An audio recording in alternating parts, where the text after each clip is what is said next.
Fala galera, paz e Pentecostes. Você está no canal Jovens de Fogo, no curso de formação bíblico Boa Semente. Hoje nós vamos entrar na primeira carta de São Paulo aos Tessalonicenses, trazendo aí breves comentários para facilitar a sua chave de leitura. A carta de São Paulo aos Tessalonicenses é a carta mais antiga do Novo Testamento, mais antiga até mesmo que os 4 evangelhos. Então ela foi escrita no ano 50, durante a segunda viagem missionária do apóstolo Paulo. Essa comunidade ela foi fundada por Paulo, mas depois que Paulo saiu de Tessalônica, ele foi para a cidade de Atenas. E preocupado para saber como estavam os irmãos em Tessalônica, ele enviou Timóteo para ouvir os irmãos que estavam nessa comunidade. E quando ele encontra novamente com Timóteo, ele vai escrever a carta de tom pastoral, como um pastor que vê de longe o seu rebanho para fortalecer os seus irmãos na fé, conforme você pode encontrar no capítulo 3. A carta começa no capítulo 1, revelando como essa comunidade foi fundada por Paulo. No versículo 5, ele vai dizer que essa comunidade ela foi fundada pelo poder da palavra de Deus. Não apenas como um discurso, mas no poder do Espírito Santo e com muita força de persuasão, de convicção da obra do Evangelho. E ele vai exaltar essa comunidade no capítulo 2, no versículo 13, porque eles acolheram a palavra não como uma palavra humana, mas como realmente ela é, como a palavra de Deus que transforma aquele que crê. Esses irmãos acolheram a palavra de tal maneira que eles se tornaram um exemplo para todas as cidades da região, a cidade de Acaia, a cidade de Macedônia. Então a fama dos irmãos que estavam em Tessalônica começou a se difundir por toda a terra. No capítulo 4, São Paulo, após ouvir o relato de Timóteo, que está no capítulo 3, ele vai fazer uma grande exortação. E qual é essa grande exortação? É a vida de santidade. No versículo 3 do capítulo 4, ele vai dizer aos irmãos de Tessalônica qual é a vontade de Deus. A vontade de Deus é que sejais santos e que vos afasteis de toda imoralidade sexual. Assim como na conversão eles deram as costas aos ídolos e abraçaram a pregação do Evangelho, assim Paulo exorta que eles continuem a progredir na vida de santidade. E ele vai exortar no versículo 7, pois Deus não nos chamou para a impureza, mas Deus nos chamou para a santidade. Então ele vai exortar os irmãos sobre o amor fraterno, para que eles possam progredir no amor. Ele vai exortar e ensinar os irmãos sobre a doutrina dos mortos. Então ele vai dizer que assim como Cristo morreu e ressuscitou, aqueles que morrerem em Cristo, vivendo uma vida de santidade, progredindo na obra do Evangelho, também no último dia ressuscitarão com Ele.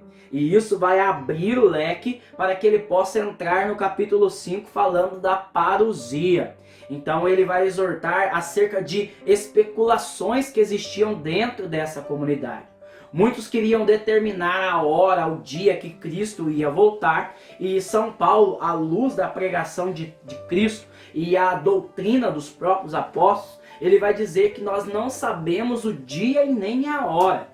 É verdade que ele vai voltar, essa é uma verdade iminente, acontecerá uma parousia, mas nós não devemos ficar presos a especulações, devemos ficar presos ao mandamento da santidade. Então São Paulo vai dizer que Cristo virá como um ladrão, e nós, como não sabemos o dia e nem a hora, devemos estar em estado permanente de vigilância. Não podemos estar embriagados com os prazeres e pecados desse mundo, mas devemos viver em estado de sobriedade. Então, diante dessa realidade, ele começa a colocar alguns conselhos práticos para que nós possamos progredir na vida de santidade. Vale a pena você ler de maneira pausada no capítulo 5, nos versículos 12 até o versículo 22. Então, assim como é escrito o livro de Provérbios, onde o autor coloca conselhos práticos para que nós possamos progredir na lei do Senhor, São Paulo vai colocar conselhos práticos para que nós possamos progredir na vida de santidade. E eu quero aqui colocar, a partir do versículo 16, alguns princípios práticos para que nós possamos crescer em santidade. A primeira coisa que São Paulo vai falar é que nós devemos estar sempre alegres, porque o dom do Espírito Santo é a alegria.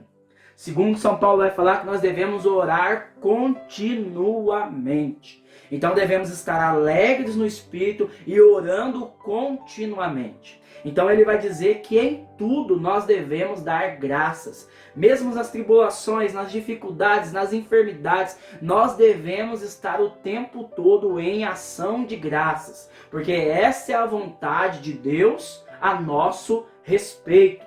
Depois ele vai dizer no versículo 19 que nós não devemos apagar o Espírito.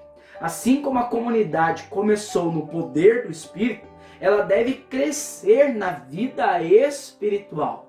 E como que essa comunidade vai crescer na vida espiritual? Não desprezando as profecias. Ouvindo atentamente aquilo que os apóstolos estavam pregando, aquilo que os profetas estavam profetizando, crescendo em maturidade espiritual através do discernimento dos espíritos. Então ele vai dizer no versículo 20: não desprezei as profecias, mas examinai tudo e guardar o que for bom. Diante dessa realidade, ele termina com uma última exortação: afastai-vos de toda a espécie de mal. Então, nessa carta, São Paulo escreve como um pai, um pastor, que quer ver o seu rebanho sendo conduzido no caminho que leva às verdes pastagens. Ele encerra no versículo 23, dizendo que esta é a grande vontade de Deus, a nossa santificação. E ele vai dizer que o próprio Deus da paz vos santifique inteiramente em todo o vosso ser, o espírito, a alma e o corpo, que seja guardado irrepreensível para a vinda do nosso Senhor Jesus Cristo. Aquele que vos chama é fiel e ele mesmo fará isso. Como a carta de São Paulo aos Tessalonicenses é uma grande carta pastoral e também rica em espiritualidade, eu convido você a ler essa carta fazendo uma lectio divina, uma leitura orante da palavra de Deus, para que você também possa acolher a palavra como realmente ela é. Não uma palavra humana, mas a palavra de Deus que pode fazer crescer todo aquele que nela crê. No próximo estudo estaremos entrando na segunda carta de São Paulo aos Tessalonicenses. Que Deus abençoe você, a paz e Pentecostes. Fou!